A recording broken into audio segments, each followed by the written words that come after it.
अरे भैया, मुझे 20 रुपए के फिंगर दे देना। अच्छा ठीक है भाई, ये लो भाई। रुको जरा, सबर करो। अरे भैया, मुझे आंखों से दिखाई न देता है, इसमें 20 रुपए कौन से हैं, ले लो। अबे यार, ये तो साला अंधा है।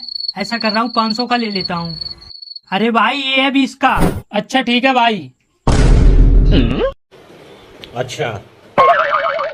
अबे ओए, तूने उसका 20 की जगह 500 का नोट क्यों ले लिया? अभी रुक, अभी उसको बता के आता हूँ। अरे भाई रुक, तू उसको बता के आएगा, इसमें तेरा क्या फायदा। अच्छा ऐसा कर, 250 तू रख ले, 250 मैं रख ले रहा हूँ। अच्छा ठीक है, चल रहा 250 रुपए इधर दे। ये ले भाई 250 रुपए। चलो अच्छा हुआ 250 रुपए तो बच ही गए। भारतीय मनोरंजन बैंक।